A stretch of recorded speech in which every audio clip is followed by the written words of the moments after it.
Quero saudar a você neste dia com a paz do Senhor Jesus. Estamos aqui uma semana a mais para estudar a lição da Escola Dominical, a sexta lição desta série de lições da CPAD, e desta feita, lição 6 é intitulada Pais zelosos e filhos rebeldes. Esta lição que no texto da leitura bíblica em classe nós vamos ver a história de Sansão, um dos juízes de Israel, e o seu pai, Manoá. A história de Sansão tem alguns detalhes que com certeza enriquecerão a nossa vida como pais, como filhos, como obreiros na casa de Deus, e é isso que nós vamos estar estudando nessa lição. De costume, nós neste canal, para ajudar na didática e também trazer um recurso adicional, algo que você pode pensar melhor e talvez aplicar na sua classe, nós trazemos uma divisão em 3 tópicos. Desta lição estaremos divididos da seguinte maneira: os pais de Sansão. O que vamos aprender?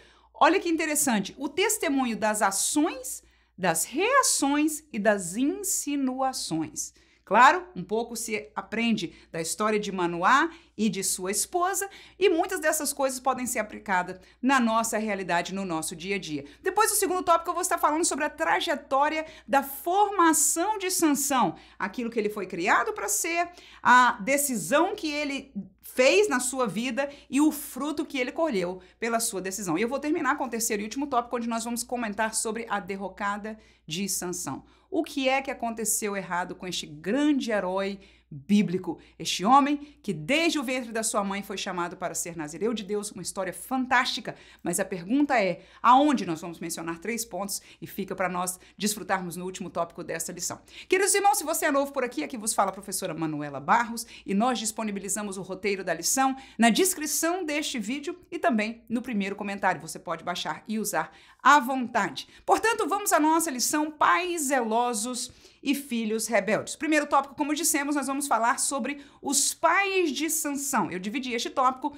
em 3 subtópicos. São eles: testemunho nas ações, segundo, testemunho nas reações e terceiro, testemunho nas insinuações. Vamos olhar para as ações dos pais de Sansão. Abra comigo a Juízes capítulo 13 e versículo 8. Então Manoá, que era o pai de Sansão, orou instantemente ao Senhor e disse: Ah, Senhor meu, rogo-te que o homem de Deus que enviaste ainda venha para nós outra vez e nos ensine o que devemos fazer ao menino que há de nascer. Ora, qual foi a ação de Manoá, o pai de Sansão aí?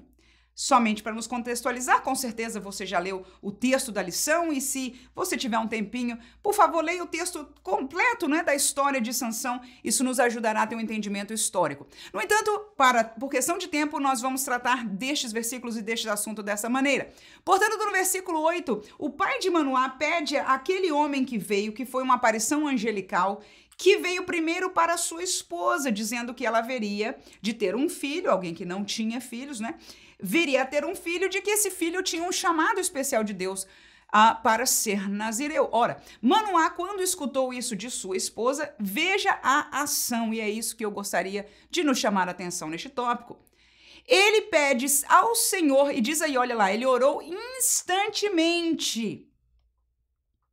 Pediu a Deus de verdade, insistiu: Senhor, eu te rogo que o homem de Deus que veio, que enviaste, que falou com a minha mulher, venha outra vez para nós. Para quê? Para nos ensinar o que devemos fazer ao menino que há de nascer. Qual é a sua ação, então? A ação deste pai foi submissão ao desejo de Deus, querer conhecer melhor o caminho de Deus, temor do caminho de Deus para fazer corretamente as coisas do Senhor. Então eu vejo um pai de família, uma mãe de família cujas ações vão ser testemunho para o seu filho de alguém que teme a Deus. Quem concorda? Vamos ao texto de Jó, Jó capítulo 1, versículo 5 e o versículo 8. A Bíblia diz o seguinte: Sucedia, pois, que, tendo decorrido o turno de dias de seus banquetes, enviava Jó e o santificava.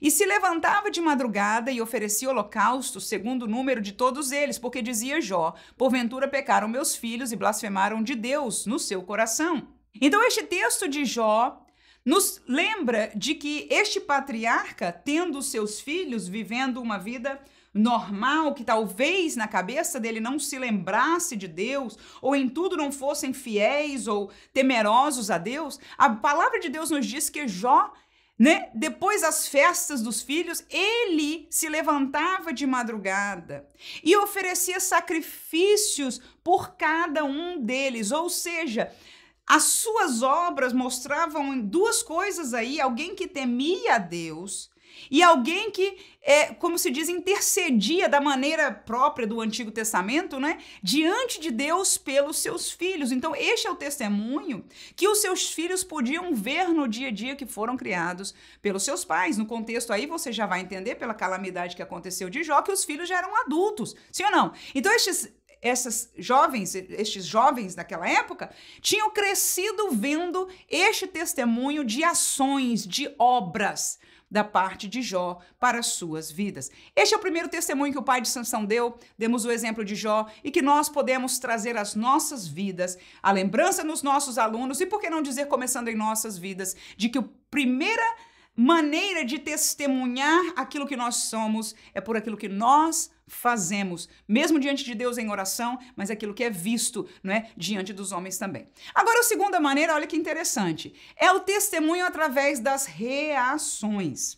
Vamos ao texto. Juízes, capítulo 13, versículo 11, 12, 15 e 19. Diz o seguinte: Então Manoá levantou-se e seguiu a sua mulher, e veio aquele homem e disse-lhe: És tu aquele homem que falaste a esta mulher? E disse: Eu sou. Então disse Manoá: Cumpram-se as tuas palavras, mas qual será o modo de viver e serviço do menino? Versículo 15. Então Manoá disse ao anjo do Senhor: Ora, deixa que te detenhamos e te preparemos um cabrito. E eu termino com 19. Então Manoá tomou um cabrito e uma oferta de manjares e os ofereceu sobre uma penha ao Senhor, e obrou o anjo maravilhosamente, vendo Manoá e sua mulher. Meus queridos irmãos, a segunda maneira de testemunhar é acerca das reações. Ora, a ação de Manoá foi orar e pedir ao Senhor a visita do anjo. Sim ou não? Acabamos de falar no primeiro tópico, subtópico. E agora Manoá recebe a visita do anjo e a pergunta é: qual foi a sua reação? A sua reação foi primeiro inquirir, primeiro dizer para o anjo: olha, eu acredito no que você está falando, né? Mas eu quero saber mais detalhes. Ou seja, a reação dele foi de puxar do anjo, de Deus, não é? O detalhe que segue a obediência. Depois foi ofertar a ele, claro, né? Trazer uma oferta, este cabrito, né? Ou seja, agradecer a Deus, ou seja, a reação dele ao receber a bênção de Deus, a visita de Deus, a explicação de Deus, não é? E a Bíblia diz até que o anjo ali agiu maravilhosamente. A Bíblia diz no versículo 20 que nós não lemos: sucedeu que, subindo a chama do altar para o céu, o anjo do Senhor subiu na chama do altar. Ou seja, uma aparição extraordinária para Manoá. E a reação deste servo de Deus ao receber a resposta de Deus, ouvindo a sua oração, e aprender sobre os detalhes da vida do seu filho, ou como ele podia educá-lo na presença do Senhor. Que lindo um pai perguntar isso a Deus, né? Claro que o de Sansão era um assunto especial, o anjo apareceu de primeira, mas eu acho que a gente todos aprendemos com este pedido de Manoá. E agora a reação foi quando a bênção chegou, quando a instrução chegou, qual foi a nossa reação? E com isso eu quero sair do exemplo de Manoá e dizer para nós, fazer-nos entender de que o nosso testemunho para com a nossa família e precisamente para com os nossos filhos a quem nós vamos educando, ele não se dá somente a nível das ações, cujas ações muitas vezes são por palavras. Aquilo que a gente faz, aquilo que a gente fala, que nós planejamos e fazemos, ou pensamos e falamos, eu classificaria como ações. O nosso testemunho aos nossos filhos vem das nossas ações. Mas vou dizer mais.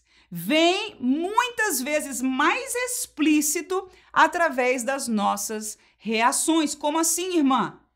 Uma coisa é o que a gente já pensa e planeja e faz, outra coisa é quando a gente não espera uma circunstância não espera uma resposta do filho, não espera uma resposta do esposo, não espera uma realidade no trabalho, não espera uma realidade na vida que venha contraditória e nós reagimos a ela. A nossa reação àquilo que se nos apresenta na vida é um testemunho muito alto diante dos nossos filhos. Eu deixo para você ainda no texto de Jó, este exemplo lindo, capítulo 1, versículo 19 ao 22. Olha aí. Eis que um grande vento sobreveio da além do deserto e deu-nos 4 cantos da casa. E a casa caiu sobre os jovens e morreram. E só eu escapei para te trazer a nova. Então Jó se levantou e rasgou seu manto e rapou a sua cabeça e se lançou em terra e adorou. E disse, nu saí do ventre da minha mãe e nu tornarei para lá. O Senhor me deu e o Senhor o tomou. Bendito seja o nome do Senhor. E em tudo isso, Jó não pecou, nem atribuiu a Deus falta alguma. Irmãos, que lição de reação gloriosa. Quisera nós vivêssemos uma vida com Deus de tal maneira que coisas pequenas que acontecessem contrária ao nosso querer, nós pudéssemos ter reação como Jó. Imagina coisas como aconteceram com ele. Este homem que no contexto você vai ver que ele perdeu coisas humanas, mas no versículo que nós lemos, o último versículo neste contexto de perda dele, foi da vida de todos os seus filhos, que estavam numa casa reunidos, e houve este desastre e todos eles morreram. Diz a Bíblia que esta pessoa saiu, foi o único que viveu para contar a notícia a Jó. Qual foi a reação de Jó? Praguejou de Deus? Se lamentou e se colocou e desejou a morte naquele momento? Não. A Bíblia diz que ele se levantou, rasgou o manto, ou seja, um símbolo com certeza de tristeza, sem dúvida alguma. Ele não pode estar alegre. Mas a Bíblia diz de que ele adorou, ou seja, ele ainda nessa situação, ele honrou a Deus. E ele disse, eu saí nu do ventre da minha mãe, ou seja, nada eu trouxe para este mundo. Nu eu vou voltar. E bendize o nome do Senhor. Glória a Jesus.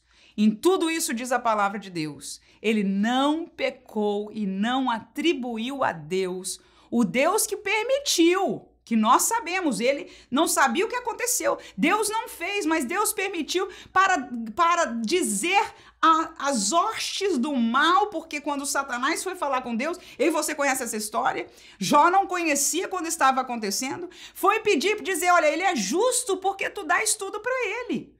E Deus, pois então eu permito que tire as coisas dele para ver se ele vai fazer. Porque Deus conhecia Jó e a minha pergunta é, Deus nos conhece? Conhece. Agora, quem é que somos nós? Nós somos aquilo que nós reagimos. A nossa ação não diz toda a história. A nossa reação conta muito mais. Quem diz amém? Em terceiro lugar, o nosso testemunho para os nossos filhos vem através de insinuações. Muito triste isso, em verdade. Vamos deixar algum versículo bíblico aí no Juízes 14 e versículo 3. Porém, seu pai e sua mãe lhe disseram, não há porventura mulher entre as filhas dos teus irmãos, nem entre todo o meu povo, para que tu vás tomar mulher dos filisteus, daqueles incircuncisos. E disse Sansão a seu pai, tomai-me esta, porque ela agrada aos meus olhos. Qual foi a insinuação do pai? A insinuação foi que ele não se casasse com alguém que era dos incircuncisos, que não era do povo de Deus, mas ele colocou em palavras insinuantes, não tanto, né, irmão? Porque a gente tem que, dessa história, trazer essa aplicação que nós queremos trazer para os irmãos neste dia. Mas sim, não foi uma palavra direta, não foi uma palavra agressiva, não foi uma exortação direta, Sansão, você não pode, é contra Deus. Não, ele disse, porventura não há. Vou deixar outro texto aí, no texto de Jó mesmo, capítulo 2, versículo 9 e 10. Então sua mulher lhe disse, ainda retens a tua sinceridade? Amaldiçoa a Deus e morre. Mas ele disse, como fala qualquer doida, assim falas tu. Receberemos o bem de Deus e não receberíamos o mal? Em tudo isso, não pecou Jó com os seus lábios. A insinuação da mulher, daquilo que Deus talvez maldosamente fazendo, que mereceria ser amaldiçoado. Este Deus não merecia a sinceridade de Jó, a fidelidade de Jó. Glória a Jesus. uma série de insinuações por suas palavras. No entanto, pela graça de Deus, aquele homem foi fiel, aleluia, e disse: você tá é doida, né? Você tá é doida. Se a gente recebe o bem de Deus, por acaso não poderíamos receber o mal? E a Bíblia diz mais uma vez, em tudo isso Jó não pecou. Irmãos, são horas de prova. Este exemplo de Jó, para mim, fala muito forte ao meu coração. Mas a realidade é que nós, na nossa vida de familiar, e os filhos que nos acompanham de perto no dia a dia, não é? Quem nos conhece verdadeiramente é o esposo, a esposa, são os filhos, são aqueles que estão junto de nós, inclusive na nossa intimidade. No trabalho, conhecem bastante aqueles que convivem no dia a dia, mas nada como viver na nossa casa, onde nós reagimos, né, abertamente.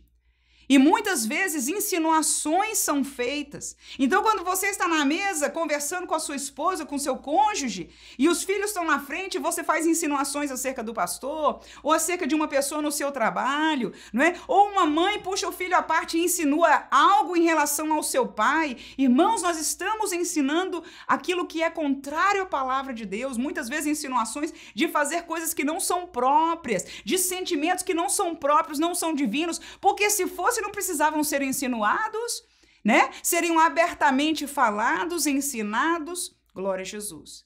Mas estas 3 palavras falam muito à minha vida e eu entendo que seria uma boa aplicação para cada um de nós levarmos à nossa classe. Que o testemunho de Manoá, bem como de Jó e seguramente das nossas vidas, ele é trazido nessas 3 dimensões, nas nossas ações e obras, nas nossas reações e nas nossas insinuações. Vou para o próximo tópico.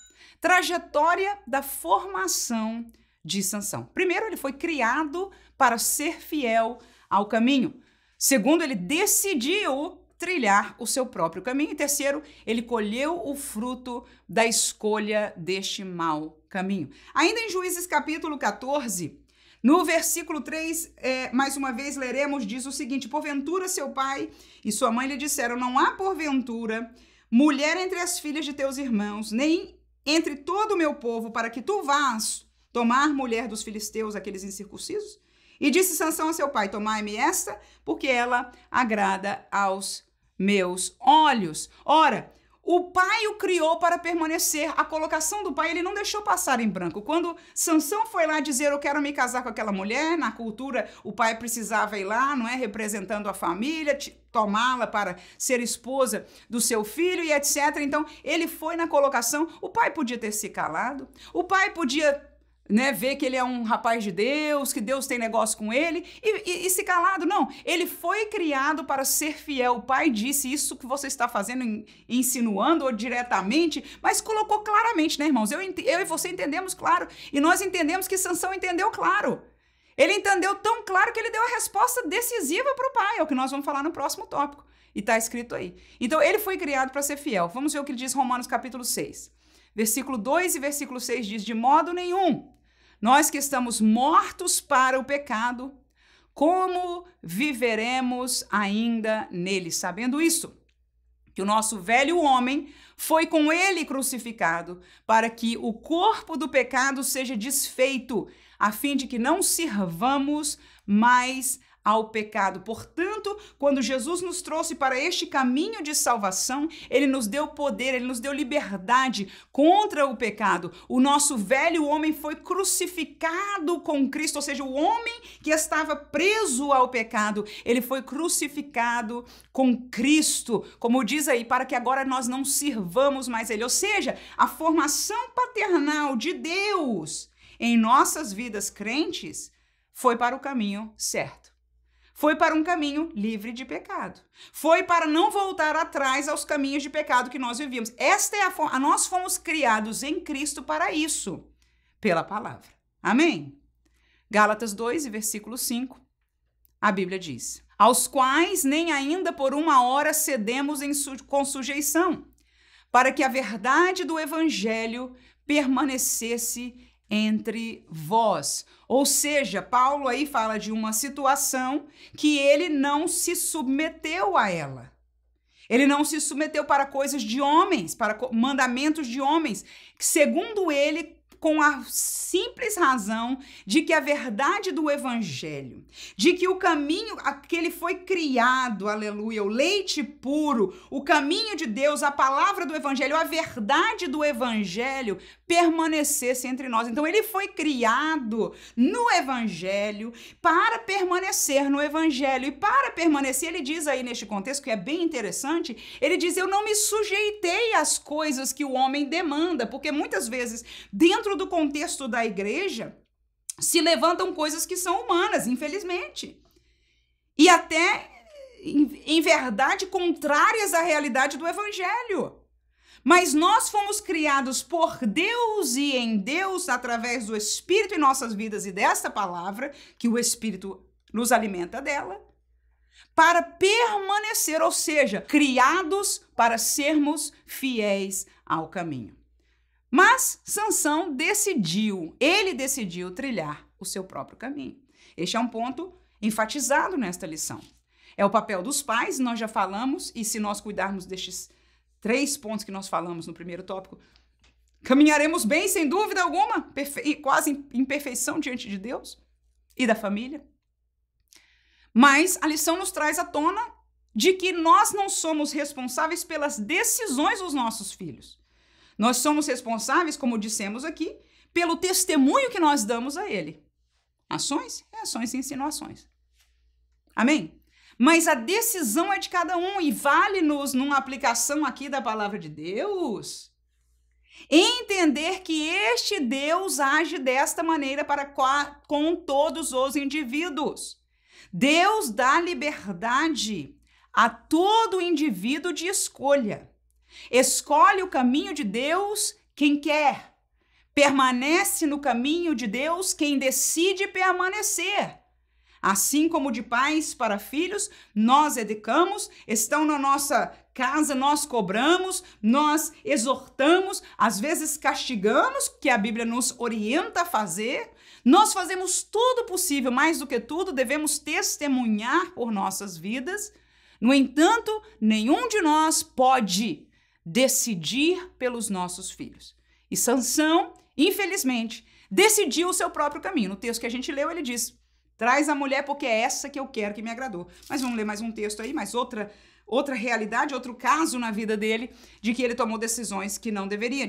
Capítulo 16, versículo 1 e o versículo 4 diz: e foi Sansão a Gaza, e viu ali uma mulher prostituta, e entrou a ela. Mais uma decisão que ele tomou e fez. Versículo 4. E depois disso aconteceu que se afeiçoou com uma mulher do vale de Soreque, cujo nome era Dalila. Ou seja, neste capítulo aí, neste episódio da história de Sansão que foi relatado na Bíblia, mas 2 outras realidades em relação à mulher que Sansão tomou a sua própria decisão. Com certeza um homem de Deus, um homem forte, um homem usado por Deus, não faltaria para ele jovens santas do meio do seu povo, para ele casar-se e ser um homem feliz, humanamente falando, no seu casamento. No entanto, ele decidiu trilhar o seu próprio caminho. E é isso que nós vemos explícito nestes versículos. 2 Timóteo capítulo 4, versículo 10, diz: porque Demas me desamparou, amando o presente século, e foi para Tessalônica. Crescente para a Galácia e Tito para a Dalmácia. Ora, mais ênfase aí deu Paulo a esta pessoa chamada Demas, que a expectativa dele era, com certeza, sendo obreiro que estava ao seu lado, era ser fiel, era estar junto com Paulo. E Paulo ressentiu muito porque, pela expressão dele, ele me desamparou. Ele me deixou sozinho. É alguém que eu imagino, irmão, que doeu forte na alma de Paulo, o que Demas fez. E ele ainda esclarece aí que ele amou mais o presente século, ou seja, não só ele deixou a Paulo, ele deixou pelo mundo. Ele deixou pelo amor do mundo, pela concupiscência dos olhos, pela soberba da vida. Então, Paulo foi ferido em 2 dimensões, no melhor dos sentidos, né? Como amigo e como pai espiritual, porque ele não estava perdendo somente como João Marcos, que foi fazer a obra com outra pessoa, né? Não, ele estava perdendo para o mundo, irmãos. Então, Demas decidiu trilhar o seu próprio caminho. Quantos nós vemos hoje que estavam sentados ao nosso lado na igreja e hoje foram amar mais o presente século, Que esta seja uma exortação, uma lembrança linda para as nossas classes, de que aquele que está em pé olhe e não caia. Que tudo tem a ver com a nossa decisão a cada instante. Por isso eu sempre digo, não diga que não tem nada a ver. Que a exortação, que esse negócio de usos e costumes, que esse negócio de vir para a igreja, que esse negócio daquilo, que não tem nada a ver. Irmãos, tudo tem a ver. Se não tivesse, o Senhor não tinha nos ensinado, não nos exortava pela sua palavra.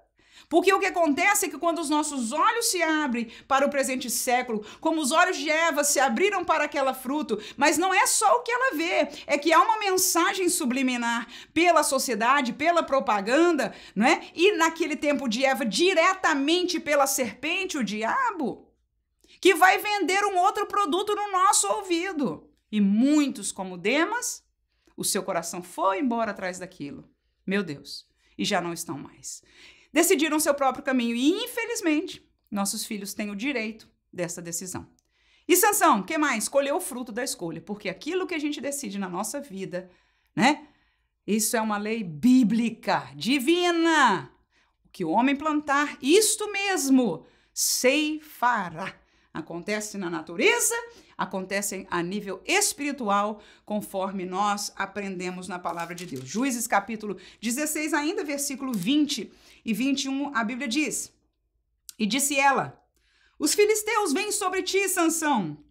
E despertou do seu sono e disse, sairei ainda esta vez como dantes e me livrarei. Porque ele não sabia que já o Senhor se tinha retirado dele. Então, os filisteus pegaram nele e lhe arrancaram os olhos e fizeram-no descer a Gaza e amarraram-no com 2 cadeias de bronze e andava ele moendo no cárcere. Queridos irmãos, este foi o preço que Sansão teve que pagar. Deu o seu coração, revelou o seu segredo a uma mulher do inimigo, de parte do inimigo, que em verdade foi ali comprada. Não era por amor. Mas a mãe e o pai de Manoá, quando vem, irmãos, é o seu filho. O povo da igreja, na época não era a igreja, era o povo de Deus, Israel. Mas vamos fazer esta luz aí. Teve que assistir ao seu herói, ao homem de Deus, ao homem que tinha chamada e poder de Deus, ao homem que tinha tudo para ser fiel ao Senhor, que desde a sua infância tinha o testemunho calcado dos seus pais, que teve orientação, que teve exortação, que teve acompanhamento, teve tudo, mas decidiu o seu caminho. Mas o fim, o fruto, nós precisamos ensinar aos nossos filhos. Esta verdade, dando exemplos bíblicos, dando exemplos na prática, todo mundo vai colher o fruto, mas sobretudo usando a autoridade da palavra de Deus. Essa deve ser a nossa autoridade, aleluia. Porque o fruto ele colheu, e que vergonha, não só, irmão, a tragédia deste rapaz, tão seguro que o Deus que esteve com ele todo este tempo, o daria mais uma vez, ele não sabia que Deus tem paciência. Mas um dia a vida de pecado vai levar a esta divisão, vai levar a esta quebra. E ele, naquele momento, a Bíblia diz que o Senhor já se tinha retirado dele. Acabou, acabou. Então, não há predestinação nesse sentido. Que em Sansão está claro. Deus tinha uma promessa para ele, Deus cumpriu a promessa dele. Não só ele, os seus pais e todos ao redor podiam ver o cumprimento de Deus da promessa. No entanto, toda promessa de Deus, ela vem com uma cláusula. Se for fiel, se não pecar, se não desobedecer. A cláusula do nazireato tinha, não pode cortar o cabelo, não pode tomar bebida alcoólica, não pode tocar no morto. Então, todas estas cláusulas, o que aconteceu? Ele contou o seu segredo, o cabelo foi cortado. E quando ele se levantou, o Senhor já tinha se retirado e ele não sabia. E a vergonha e o preço foi forte. Físico, irmãos. Aquele monstro lindo, homem glorioso e forte. Mas, sobretudo, o símbolo da proteção de Deus para o povo. Foi humilhado de que arrancaram os seus olhos. Levaram amarrados como um escravo, fazendo gozação dele. E assim foi muitos dias que ele viveu. Não vamos falar sobre o fim da sua história, mas esta é a realidade do fruto. Filipenses capítulo 3, versículo 19, ainda deixamos: o fim deles é a perdição. O Deus deles é o ventre, e a glória deles é para a confusão deles mesmos, que só pensam nas coisas terrenas. Há gente, há cristãos no meio da igreja que, infelizmente, porque não saem do pecado, porque não permanecem em fidelidade, porque escolhem os seus próprios caminhos, mesmo que usando a Bíblia, mesmo que tendo crente ao seu lado, mesmo que tendo um grupo atrás dele. A autoridade da igreja é o Senhor e esta palavra na pessoa, usando também a liderança da igreja, para a glória do nome do Senhor Jesus. Mas a estes que se levantam, a estes que procuram o seu próprio caminho, e infelizmente até aqueles que estão na liderança, mas se procurarem o seu próprio caminho, a palavra de Deus diz: o fim deles é a perdição. E aí estão os detalhes. Porque no começo, eles começaram a pensar só nas coisas terrenas. Que esta mensagem ecoe no meu coração. Professor, me escuta, por favor. Você é professor das coisas espirituais. Você foi chamado para falar das coisas espirituais. Olha que a derrocada desses aí está escrito aí. Porque só pensam nas coisas terrenas. Nós, como professores da palavra de Deus, nós, como obreiros do evangelho de Deus, de um reino que o nosso Jesus disse, ele não é deste mundo, não podemos só pensar nas coisas terrenas. Porque quando nós só pensamos nas coisas terrenas, nós vamos caminhar, frutificar realidades terrenas, cuja maioria delas nos vai levar contra as realidades espirituais e pode ser derrocada na nossa vida. Este caso aí que Paulo está falando já é gente contaminada, mas pode acontecer com qualquer um se nós começarmos daí, olha lá no final, só pensarmos nas coisas terrenas. Possamos ouvir o conselho bíblico e pensar nas coisas celestiais. Aleluia! Ensinar, viver, e como os pais de Manoá foram testemunho em tudo aquilo que eles fizeram. Agora eu vou terminar com o último tópico,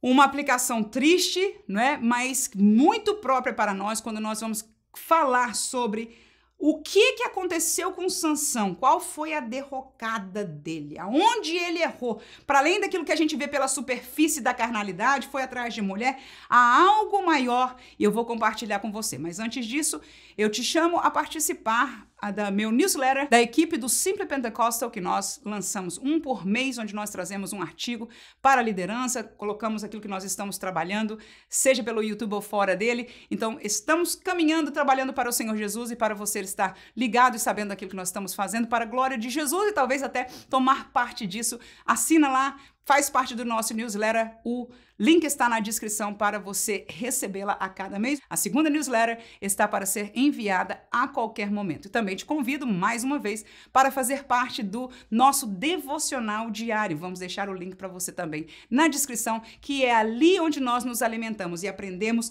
a manusear a Bíblia, a interpretar a Bíblia. Caminhamos neste alimento espiritual diário, aleluia, para pensar um pouquinho nas coisas celestiais e menos nas coisas terrenas a cada dia. Te convido a fazer parte disso, sei que vai ser edificação para a tua vida, como tem sido para mim. Pouquinho tempo, 10 minutos mais ou menos cada um deles, mas que você possa estar junto conosco meditando na palavra de Deus. Portanto, terceiro tópico, a derrocada de Sansão. Primeiro, ele subestimou o seu inimigo. Segundo, ele subestimou o seu ego. E terceiro, ele subestimou o pecado. Juízes capítulo 16, versículo 5, a Bíblia diz: então os príncipes dos filisteus subiram a ela e disseram: persuade-o e vê em que consiste a sua grande força e com que poderíamos assenhorar-nos dele e amarrá-lo, para assim o afligirmos, e te daremos cada um 1.100 moedas de prata. Eu ainda vou ler o versículo 23. Então os príncipes dos filisteus se ajuntaram para oferecer um grande sacrifício ao seu deus Dagom e para se alegrarem, e diziam: nosso Deus nos entregou nas mãos a Sansão, nosso inimigo. Irmãos, a primeira coisa que nós devemos entender é quem é o nosso inimigo. Sansão sabia que os filisteus eram contrários ao seu povo, mas ele não entendia a dimensão de inimizade que inclusive tem esfera espiritual, porque você vai ver este segredo aí neste último versículo que nós lemos. Que depois eles conseguirem comprar a Dalila e conseguirem descobrir o segredo de Sansão, a sua festa não foi só de dizer a gente ganhou do grandalhão, né? A gente submeteu o povo de Israel, né, para o lugar onde eles merecem estar. A palavra de Deus acabamos de ler. Eles ofereceram um culto, né, um sacrifício ao seu deus Dagon. Eles fizeram um culto a Dagon, a um ídolo, dizendo: o nosso deus Dagon nos deu nas mãos a Sansão, o nosso inimigo. Portanto, Dagon, portanto, o espírito das trevas, portanto, aquilo que se levanta contra Deus é inimigo do povo de Deus. E Sansão brincou com isso, irmãos. Sansão não foi inteligente, sábio na sua vida espiritual, na sua vida de servo de Deus, e subestimou o inimigo, que não só era aquele que ele via com olhos, mas aquela força espiritual ao qual eles serviam. Leiamos ainda 1 Pedro 5:8, que diz: sede sóbrios, vigiai, porque o diabo, vosso adversário, anda em derredor, bramando como leão, buscando a quem possa tragar. Portanto, a Bíblia nos ensina que nós temos um adversário e que este adversário nos quer tragar. O que é isso, irmãos? Engolir vivo. Se eu e você tememos a Deus, se eu e você testificamos por nossa vida o evangelho, a liberdade que Deus em Jesus nos concede, o caminho apertado da salvação, pode ter certeza. Nós espiritualmente temos um adversário que quer nos engolir, quer nos tragar. Aí a exortação só num versículo, não vamos nem pegar contexto aí. O que a palavra de Deus diz? Seja sóbrio e vigie, gente. Foi o que Sansão não fez. Andava atrás de mulher, andava andando pensando nas coisas do mundo, da carne dele. Vigiou de maneira alguma. Aliás, ficou tão cego que nem o óbvio, que ele falava para a mulher que o segredo era tal, a mulher fazia aquilo. Irmãos, quem lê a história de Sansão entende uma realidade, irmãos, ou percebe pelo menos, que essas coisas espirituais saem do que é óbvio. Às vezes você olha para o seu filho e diz: não tem lógica ele estar fazendo isso. Às vezes você olha para um aluno de escola dominical e você diz: não tem lógica o caminho que ela foi se meter. Mas é porque não entendemos que há frutos, há realidades espirituais, uma semente espiritual que cai no coração de uma pessoa e gera uma virtude espiritual que não é de Deus, mas das trevas. É uma realidade espiritual, irmãos. E você não pode lutar contra ela com a psicologia, com o conselho humano, não funciona. E você tem a prova disso, que você não encontra razão. Você pode tentar convencer a pessoa na razão, mas meu filho, como você faz? Você vai perceber que a pessoa não raciocina. Estamos tratando, neste caso, de uma realidade, uma luta espiritual. E quem está do outro lado desta luta, que não é de Deus, aleluia, é o diabo, nosso adversário, que quer tragar a vida desta pessoa. Portanto, como professores, como mães, como pais, nós temos que vir à palavra e perguntar: Deus, como é que se luta espiritualmente? Nós precisamos nos colocar no altar para dizer: Deus, ensina-me, aleluia, a lutar espiritualmente, porque isso não se ensina na escola. A psicologia não vai te ensinar isso. O aconselhamento não vai te dar isso.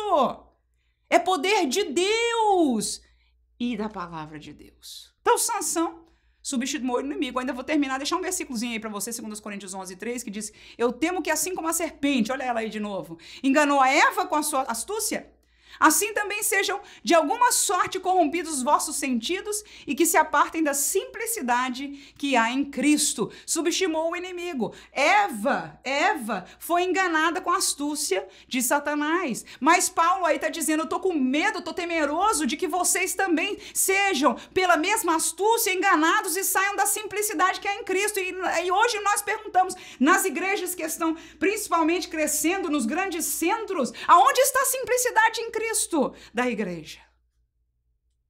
Temo, Paulo disse, que assim como a serpente enganou a Eva, também tenha enganado, corrompido de alguma maneira os vossos sentidos. Que é isso, igreja? Sentidos. Sentidos é onde a gente recebe a informação de fora. Nossos olhos é sentido, nosso ouvir é sentido. E quando a serpente consegue nos enganar e corromper os nossos sentidos, nós vemos e não vemos. Nós ouvimos, escutamos e não ouvimos. Não entendemos, não discernimos. Porque os sentidos estão corrompidos. E este foi o temor de Paulo.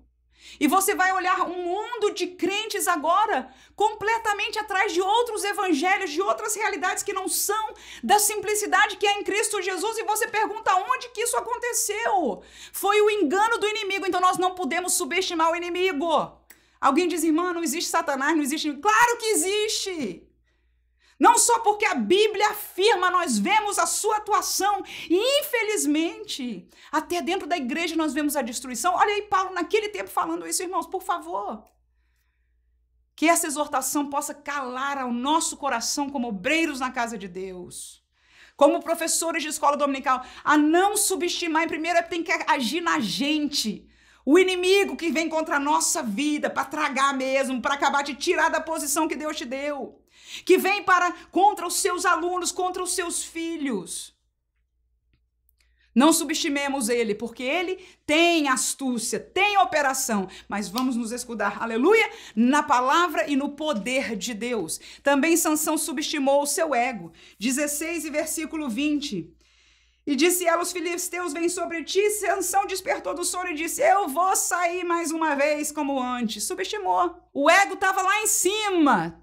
Eu tenho a graça de Deus, eu tenho ministério, homilética boa, eu tenho oratória, eu tenho graça, eu tenho charme, eu tenho o que for, irmãos.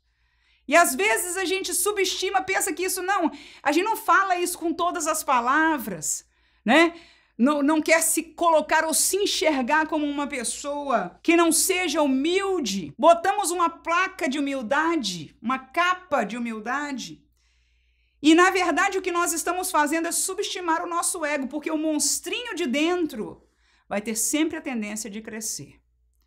Ele precisa ser, como diz Paulo, crucificado com Cristo. Vamos deixar alguns textos bíblicos aí em 2 Coríntios, capítulo 10 e 12, versículo 12, como falamos de Paulo, porque não ousamos, disse Paulo, classificar-nos ou comparar-nos com alguns que se louvam a si mesmos. Mas esses que se medem a si mesmos e se comparam consigo mesmos, estão sem entendimento. Ô, irmãos, não é isso que nós escutamos da autoajuda para todo lado. Mas Paulo diz, esta gente que está aí fazendo isso, estão sem entendimento de coisas espirituais, irmãos, coisa natural. Deixa, quem vive no mundo natural, deixa ele fazer, não vai mudar. Mas nós que cuidamos das coisas celestiais, das coisas que são eternas, não nos convém, não é, amassar o nosso ego, botar para cima. Não, irmão, o nosso ego tem que estar mesmo crucificado com Cristo, porque ele é a nossa vitória. Agora, nele, nós somos mais do que vitoriosos, aleluia.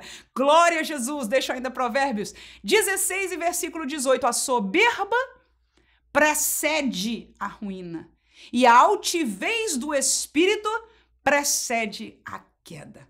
Sem palavras está dito o que o sábio Salomão subestimou o pecado. Salmo capítulo 42, versículo 7 diz, um abismo chama outro abismo. Ou seja, Entrou num problema, o outro próximo vai ser maior, né? Uma palavra comparativa, aplicável, mas esta é a realidade do pecado. Quando você entra no caminho, o próximo é mais fácil. Tiago, capítulo 1, versículo 15. Depois, havendo a concupiscência concebido, dá à luz o pecado. E o pecado, sendo consumado, gera a morte. Portanto, o caminho do pecado, ele primeiro há um conceber no coração, a nível interior, mas depois ele é consumado na ação, não é? E aí gera a morte, ou seja, o caminho do pecado é um caminho de morte. Nós não podemos subestimar o pecado, porque o pecado nos levará à morte espiritual. Que é isso? Eternidade sem Deus, longe de Deus, porque morte humana, todo mundo vai morrer. Crente ou descrente, todo mundo que nasceu nessa terra dos viventes vai envelhecer e cedo ou tarde vai morrer. Mas o pecado, ele é um caminho que leva à morte espiritual. Desconectar de Deus, pode ainda falar na Bíblia, pode visitar uma igreja, mas é como Sansão. Não sabia que já o Espírito não estava sobre ele. Termino com João capítulo 8, versículo 34, que diz: Respondeu-lhe Jesus: em verdade vos digo que todo aquele que comete pecado é servo do pecado. Então não subestime o pecado, porque o pecado escraviza. Quem mente torna-se escravo da sua mentira. Fica numa vida, presa. Quem rouba, quem tem realidades ilícitas de qualquer área, sexual, moral ou qualquer que seja, torna-se escravo dela. E isso, irmão, não é lugar para crente. Deus não nos chamou, não enviou a Jesus para a escravidão, porque de lá nós já saímos. Ele veio nos entregar liberdade. Portanto, nesta classe nós entendemos que pais zelosos trazem um testemunho especial, sem igual, que marcarão para sempre a vida de seus filhos. O nosso Deus como Pai espiritual, as palavras de Jesus, a presença do Espírito Santo, este Deus 3 em 1 que é Pai nas nossas vidas, nos guiou e nos criou, e nos educa e nos ensina. E eu e você como professores somos parte deste trabalho, desta obra, criando os nossos filhos espirituais para sucederem, para chegarem ao fim. No entanto, a decisão é de cada um deles. Que Deus ajude a você, professor, a decidir cada dia a ler um pouquinho da Bíblia, a estar um tempo alimentando das coisas espirituais, falando com o Senhor. Cada dia, que importante isso é, mesmo que seja pouco, é uma vitória por dia. É por isso que eu estou fazendo o trabalho do devocional, para que juntos nós possamos a cada dia dizer: aqui eu cheguei, aleluia, glória a Jesus. E se você já o faz, com certeza na sua vida individual, na sua vida pessoal, graças a Deus por isso, você tem sido um herói pela graça do Senhor. Continue firme em nome de Jesus, que Deus possa ajudar você a decidir tomar decisões corretas e ajudar aqueles que estão ao seu lado. E se não tomarem, como diz o texto da nosso comentarista, não é nossa culpa. Nós fizemos o que podemos e agora, infelizmente, a decisão de cada um trará frutos segundo a sua própria decisão. Que Deus abençoe você. Tenha um fim de semana feliz em nome de Jesus. Amém.